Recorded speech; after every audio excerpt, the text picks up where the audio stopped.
Bapak tahu membedakan antara madu yang asli dengan yang palsu? Bapak tahu caranya? Caranya bawa ke rumah. Kalau istri mengamuk di rumah, pasti madu asli. Ada perokok di sini? Ada? Banyak? Saya doakan kalian berhenti merokok. Apa hebatnya itu perokok? Coba kau lihat.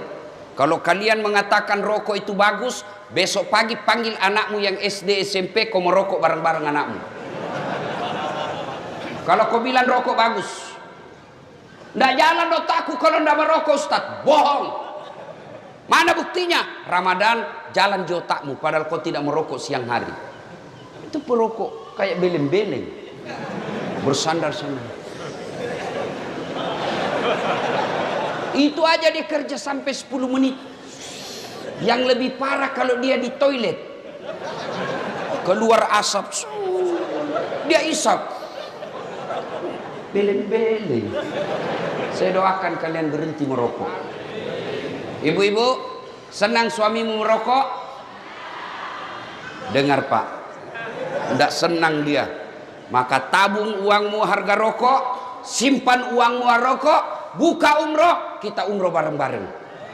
Itu lebih manfaat daripada. Biar kau marah, saya mau pulang juga sebentar. Itulah api jenis pertama.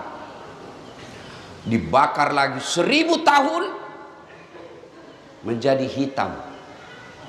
Inilah warnanya api neraka. Bayangkan, belum lagi dilihat. Allah bertanya, apa mereka pernah melihat api neraka? Tidak ya Allah. Hebatnya itu orang dalam masjid. Mereka belum pernah nampak api neraka. Mereka belum pernah melihat neraka secara nyata. Dia sudah meminta supaya mereka tidak dimasukkan api neraka. Apalagi nanti kalau dia sudah lihat api neraka. Itu neraka paling ringan kata Nabi. Diletakkan kerikilnya neraka di kakinya, saking panasnya mendidih sampai ke otaknya. Yang paling ringan.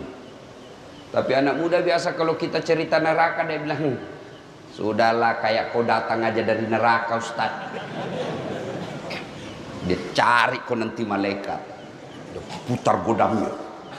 Itu godamnya penjaga neraka 7 kali beratnya dunia dan isinya baru sama.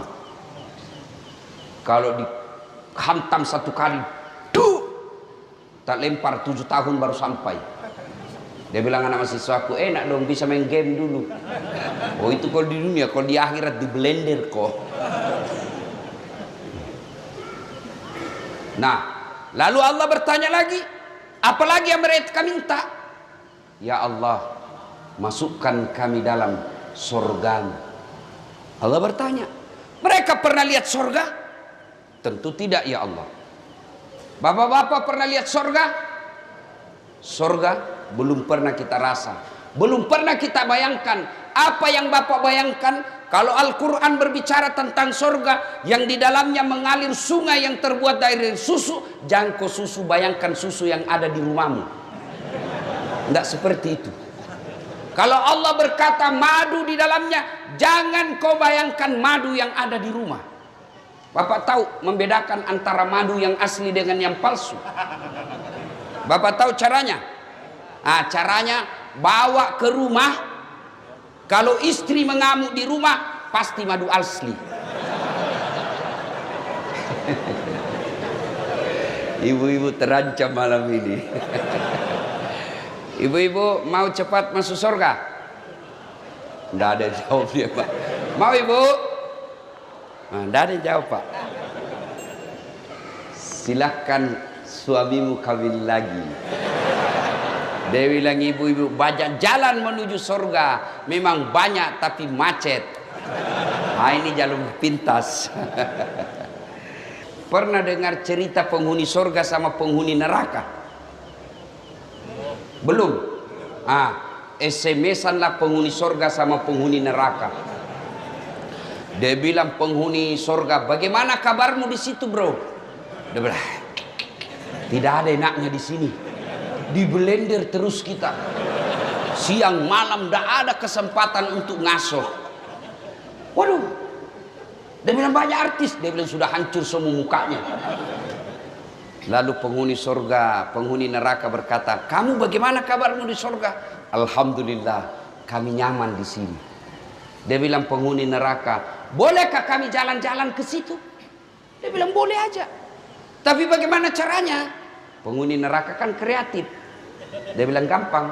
Kami dari neraka bikin surga, kamu juga dari neraka bikin jembatan, kami dari neraka bikin jembatan, kamu dari surga bikin jembatan. Sama-sama kita bikin jembatan, ketemu di tengah. Setuju? Setuju. Lelang proyek. Keluar pemenang tender. Waktu pekerjaan 3 hari. Hari pertama jembatan dari neraka sudah selesai 50%. Hari kedua tuntas 70%. Hari ketiga selesai efektif dan efisien. Sementara jembatan dari neraka surga belum juga mulai. Lihat, kenapa ini jembatan dari surga belum mulai-mulai? Kita sudah sampai di sini. Teriaklah penghuni dari neraka, "Oi bos, kenapa itu jembatan belum kau mulai? Kami sudah sampai di tengah sesuai perjanjian. Bagaimana proyekmu? Kenapa belum mulai?" Dari surga terdengar suara, "Bagaimana mau dimulai? Kontraktor, pengawas, panitia, pemborong, ada semua di situ."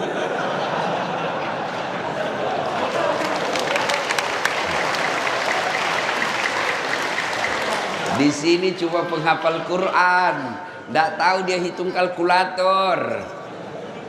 Ini biasa di kantor bupati banyak begini. Kontraktor, hati-hati kok. Kau bisa tipu akali Pak Bupati. Kamu bisa tidak dapat sama polisi. Bisa kau sogok penegak hukum, tapi demi Allah kau tidak akan pernah bisa sogok malaikat. Kau kira kau bisa lepas dari pengadilan malaikat? Mentang-mentang kau pejabat mati tembak salvo 17 kali tembakan, dek, kau kira malaikat mundur? Tambah maju malaikat. Hati-hati. Biasanya yang banyak begitu tim sukses.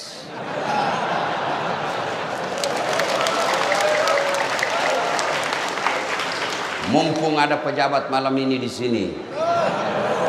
Tim sukses ini kadangkala siapa? Dia yang sukses.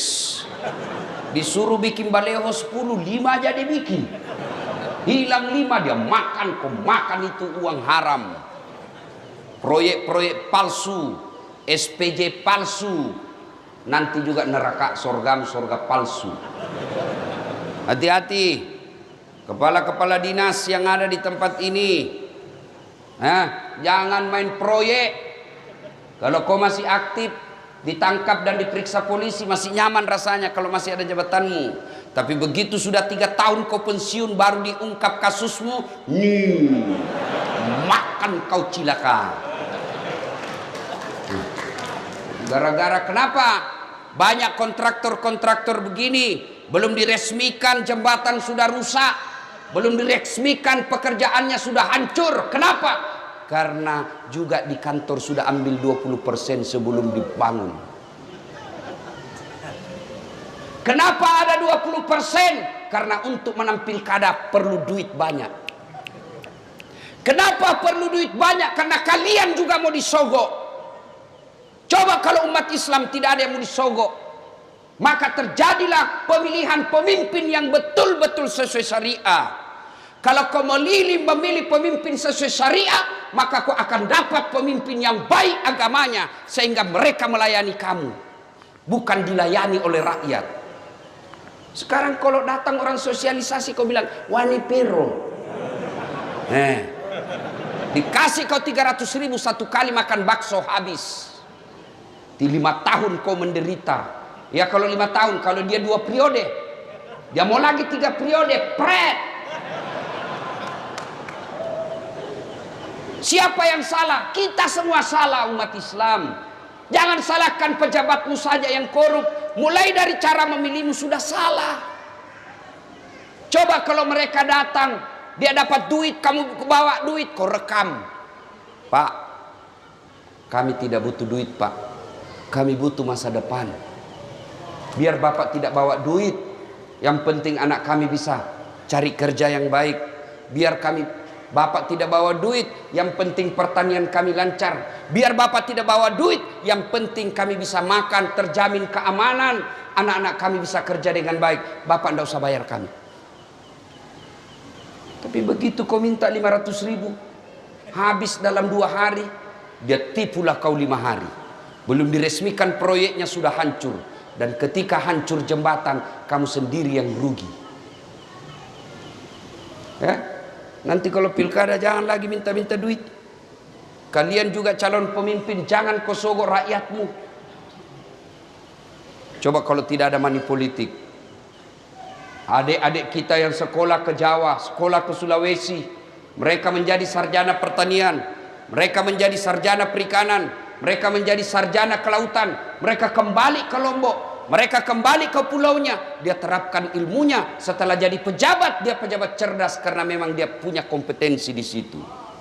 Jadi anggota DPR yang kompeten, tidak mendatangkan uang, mengandalkan uang saja. Maka lihatlah sekarang kita. Jadi anggota dewan tidak tahu persoalan. Kenapa? Karena dia hanya banyak duitnya. Ada anggota dewan di sini? Ada? Ada? Banyak? Tidak ada yang hadir, saya lihat. Coba kalau mau dicoblos, datang semua itu. Pakai songkok, pakai gamis, siap membela rakyat. Dia pasang fotonya di pinggir jalan, terbalik kepalanya. Dia bilang siap jungkir balik untuk rakyat. Pret. Begitu terpilih hilang, tidak pernah ketemu lagi kita. Dia ganti nomor HP-nya. Banyak di sini? Banyak di kabupaten ini? Kau salah, kenapa kau pilih? Lanjut kisah. Ya Allah, masukkan kami ke surga. Lalu Allah bertanya, apa mereka pernah melihat surga? Tidak. Kau lihat itu hambaku yang ada di masjid. Luar biasa imannya kepadaku. Mereka belum pernah lihat surga, dia sudah meminta dimasukkan ke dalam surga. Bagaimana lagi nanti ketika mereka melihat surga? Pasti mereka sangat menginginkannya. Lalu Allah sampaikan kepada seluruh malaikat, hai malaikat, ketahuilah bahwa aku telah mengampuni dosa-dosa mereka yang hadir di tempat itu sebelum mereka meninggalkan tempatnya. Allahu Akbar.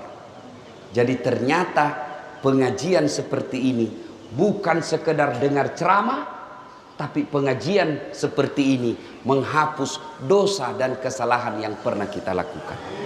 Itulah sebabnya kita mengucapkan Alhamdulillahi Rabbil Alamin. Ketemu Ustadz Dasat, kecewa bos. Apa hebatnya ini Dasat? Kecil, ceper, kurus. Ada yang tidak enak kalau saya ketemu. Ternyata kecil aja aslinya. Ibu-ibu lebih parah. Dia bilang, itu juga bajunya waktu di YouTube. Alhamdulillah. Itulah sebabnya setiap ada pertemuan, Pak Bupati tadi mengucapkan Alhamdulillahirabbil alamin. Setiap ada pembicara pasti Alhamdulillahirabbil alamin. Kenapa? Pertemuan pengajian begini menghapuskan dosa-dosa.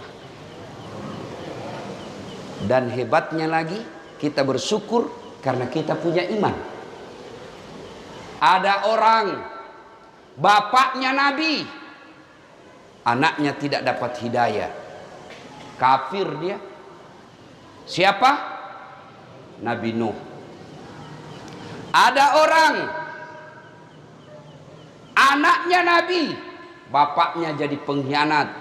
Siapa? Ibrahim alaihissalam. Ada orang, suaminya Nabi, istrinya tidak dapat hidayah, kafir, Nabi Lut. Ada orang, paman Nabi, tidak beriman kepada Allah, tidak dapat hidayah, tidak beriman kepada Allah. Siapa? Abu Lahab dan istrinya. Bahkan Quran mengatakan, celakalah Abu Lahab dan istrinya. Kita alhamdulillah di Lombok, bukan kemanakan Nabi, bukan bapak Nabi, bukan istri Nabi, bukan suami Nabi, bukan paman Nabi. alhamdulillah kita beriman kepada Allah Subhanahu wa taala. Itulah sebabnya kita alhamdulillahirabbil alamin. Belum lagi ada yang berkata, tapi kan kami miskin Ustaz, tapi kan kami susah cari kerja, tapi kan kami tidak punya harta. Harta kita sesungguhnya paling mahal fi ahsani taqwim, nih badan kita yang sangat sehat. Bapak, Pak, mau saya kasih hadiah handphone gratis, iPhone 13 512 giga gratis. Mau? Betul, angkat tangannya mau. Oke, tapi begitu saya kasih kau langsung tuli. Mau kok? Mau? Untuk apa handphone kalau sudah tuli? Halo? Hei, rusak lagi nih HP. Halo? Hei, halo? Bukan HP rusak, telingamu yang masalah. Coba. Dan hebatnya lagi Allah kasih kita ini telinga, 2 pasang, tempatnya sangat spesial. Apakah pernah Bapak bayangkan bagaimana seandainya telingamu satu di bawah ketek? Halo? Ya, kok di mana? Satu lagi di bawah pantat. Halo? Alhamdulillah. Dan hebatnya lagi di telinga, dia bisa bedakan mana bunyi handphone, mana bunyi kentut. Dan tidak pernah kursus. Apa pernah kalian kursus membedakan bunyi? Allah sertakan cara membedakan mana gelas jatuh, mana piring jatuh tanpa kau lihat. Ini saya baru 2 hari bermasalah, saya rasa telinga saya karena terlalu banyak terbang, selalu mendengung. Baru 2 hari. Saya bersyukur. Ternyata ada nikmat Allah yang saya abaikan selama ini. Nikmat ini telinga yang tidak sakit. Coba ini telinga. Kalau suruh bayar Pak, berapa mahalnya? Mau lagi saya kasih Pak. Handphone 4 kameranya. 4 kameranya Pak. Bapak-bapak yang sudah tua, untuk apa kau beli handphone mahal-mahal 4 kameranya? Nah cuma 1 istrimu. Kecuali 4 istrimu ya 4 kameranya. Kamera 1 istri pertama. Iya. Ini ada kamera mahal. Kamera yang saya bawa itu lebih 100 juta. Tapi apa itu yang mahal? Bukan. Biar kau punya kamera begitu ndak ada matamu. Ayo. Dan biar Bapak punya kamera harga lebih 100 juta, Bapak tidak punya ilmunya, Bapak ndak bisa pakai. Foto-foto. Ya setengah badan, 1,5 badan betul, ternyata pusat ke bawah. Harus Bapak tahu berapa kekuatan cahaya yang ada waktu ambil gambar. Beda ketika luar dan di dalam. Itu harus ditahu semua. Berapa jarak dari mata kita, kamera ke objek, itu harus ditahu. Ada zoom in, zoom out, diputar. Punya duit 100 juta belum tentu kalau kau tidak bisa pakai ilmunya. Punya ilmunya tidak ada uangmu belum tentu kau bisa ambil pakai. Tapi alhamdulillah ada Allah kasih kita kamera namanya mata. Dia punya lensa namanya retina. Dia punya zoom out, zoom in namanya pupil. Dan hebatnya mata kita Allah sertakan yang namanya sensor. Dia bisa bedakan mana istri, mana tetangga. Bayangkan Pak Bupati, seandainya Bapak tidak bisa bedakan mana istri mana pegawai. Kenapa lain-lain rasanya malam ini? Ternyata security. Coba, hebatnya di mata. Bapak buka, langsung fokus, tidak perlu kau putar-putar. Bayangkan seandainya ini mata harus diputar dulu kalau perang, maka polisi lebih dulu ditembak sama penjahat. Ada polisi di sini? Ada? Jangan kau musuhi polisi anak muda. Kau kira enak hidup kalau tidak ada polisi? Kau kira enak hidup kalau tidak ada polisi di Indonesia? Bayangkan susahnya kita kalau tidak ada polisi. Diserobot tanahmu, siapa kau cari? Hartamu dijarah, anakmu diperkosa, istrimu dibunuh, siapa kau cari? Siapa? Polisi. Dirampok rumahmu, siapa kau cari?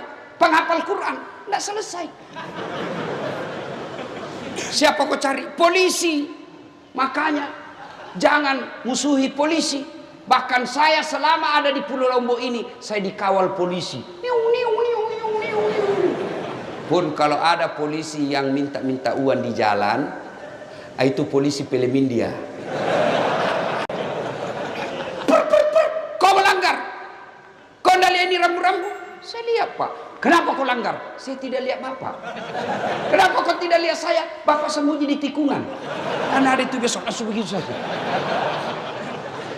Saya tilang kamu. Ada surat-suratku, Pak, lengkap. Saya tilang kamu. Kenapa Bapak tilang saya? Kau pembohong. Maksudnya apa, Pak? Motormu Honda, jaketmu Yamaha. Dia tulis surat tilang. Marah ini anak mahasiswa ditilang. Bapak juga pembohong. Ngaku polisi baru pulpenmu pilot. Itu polisi film India, bukan polisi Indonesia. Bapak tahu enggak? Kenapa kita bisa tablik di sini? Sekarang, enggak seperti sebelum awal-awal Covid. Dua sebabnya. Satu, diizinkan polisi. Biar Pak Bupati mau, polisi tidak mau, enggak jalan. Yang kedua, karena mayoritas kita sudah vaksin. Ibu bapak saudara-saudara sekalian, poin pertama, bersyukur Allah kasih kita iman, Allah kasih kita kesehatan. Mau lagi saya kasih contoh? Mau lagi? Pentingnya kita bersyukur dengan kesehatan ini. Pak Bupati kasih kita mobil gratis. Mau? Mobil gratis, mau? Mau? Mau. Tapi begitu dikasih kuncinya, bapak langsung lumpuh. Mau? Berarti alat transportasi yang paling mahal bukan Toyota, bukan Honda, bukan Yamaha. Tapi apa alat transportasi paling mahal? Kaki yang sehat. Maka kita bersyukur dengan ucapan hamdalah, alhamdulillahi rabbil alamin. Yang kedua, setelah bersyukur dengan lisan, maka kita bertafakkur. Apa itu bertafakkur, Ustadz? Mengevaluasi diri, menimbang-nimbang seberapa banyak nikmat Allah berikan, kita pergunakan untuk amar ma'ruf nahi mungkar. Alhamdulillah jadi bupati. Tidak semua orang bisa jadi bupati. Alhamdulillah. Sebagai rasa syukurnya, manfaatkan jabatan untuk mengantar orang masuk surga. Pak Bupati, keliru seorang pejabat ketika tidak memudahkan jabatannya masuk surga. Saya ceramah, ayo sholat, jangan hamar, mari berjamaah. Paling yang dengar 10, yang laksanakan 1. Tapi coba kalau Pak Bupati lakukan himbauan sholat jamaah. Datang sholat jamaah subuh. Assalamualaikum warahmatullahi. Assalamualaikum warahmatullahi. Cari mana ini kepala dinas PU? Tidak pernah juga hadir-hadir saya lihat salat jamaah. Ajudan langsung telepon, Pak Kadis, dicari kok sama Pak Bupati.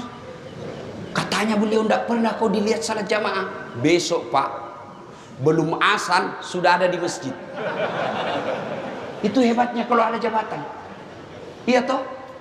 Saya jadi Kapolres. Beda ketika Kapolres menyampaikan nahi mungkar dengan seorang ustaz. Jangan hamar, jangan mabuk, jangan narkoba. Pemabuk dia kasih kempes ban motorku. Dia kencingi saya punya mobil. Kalau ustaz amar ma'rufnya nahi mungkarnya Pak, 100 yang dengar, 2 orang laksanakan, sudah hebat. Tapi coba kalau dia Kapolres, awas. Saya dapat kau mabuk, saya tangkap kau kasih masuk kau bui. Berhenti dia mabuk Pak. Iya.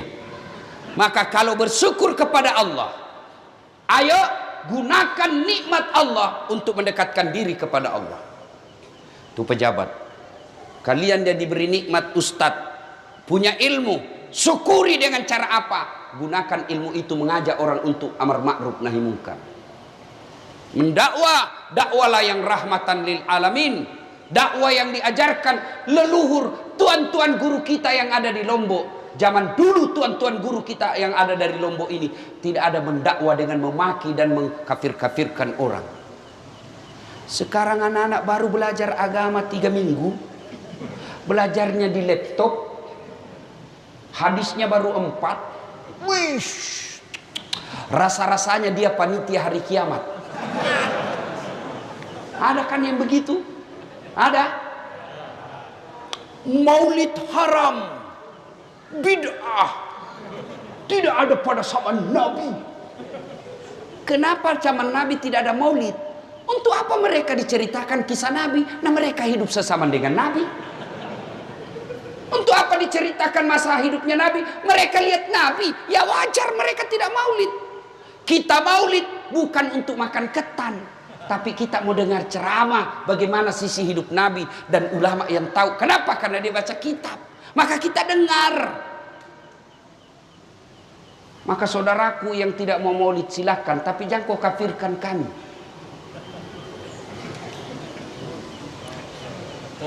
Barasanji, tahlilan, haram, masuk neraka. Bos, kamu pegang kunci neraka. Kalau kau tidak mau takziah, tidak mau tahlilan, silahkan, kami juga tidak kafirkan kamu. Tapi mari saling menghormati.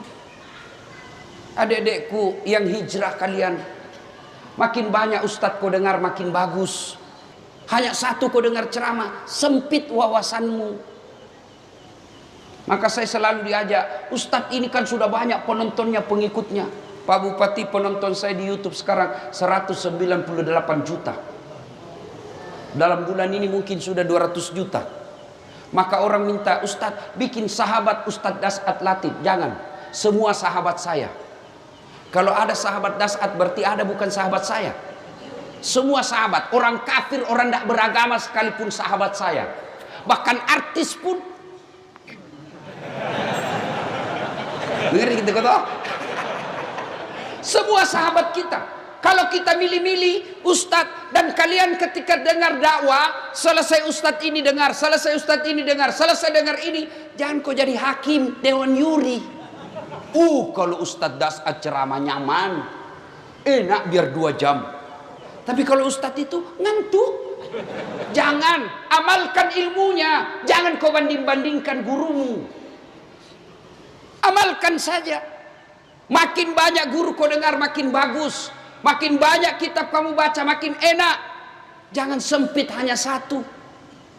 Ketika kau dengar ini, oh menurut ustadz ini begini, menurut ustadz ini begini, menurut ustadz ini begini. Setelah itu silahkan kau sholat istikharah. Setelah itu lakukan apa kau yakini benar tanpa kau salahkan orang lain. Coba Imam Syafi'i mengajarkan kunut ketika subuh. Punya murid namanya Imam Ahmad.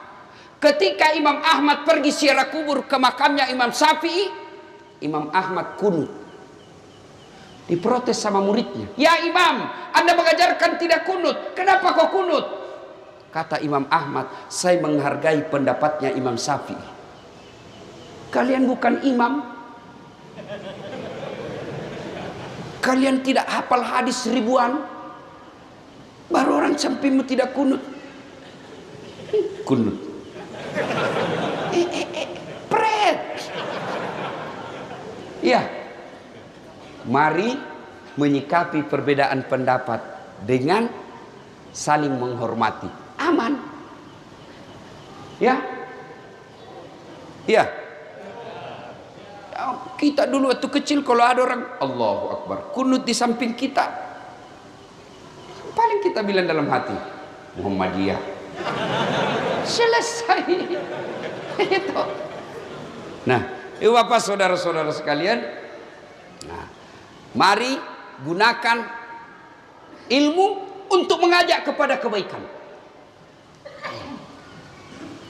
Dakwakanlah apa yang kalian tahu.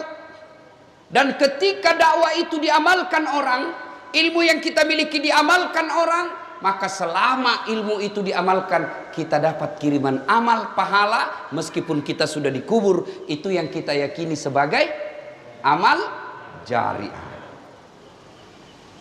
Sebagai syukur lagi, Allah kasih hidayah, Allah kasih iman, Allah kasih kesehatan. Apa syukur kita? Gunakan kesehatan itu untuk datang ke masjid. Alhamdulillah, di mana-mana saya ceramah di Lombok, selalu penuh jamaah. Apalagi kalau subuh, penuh masjid sampai di luar, tidak ada di dalam.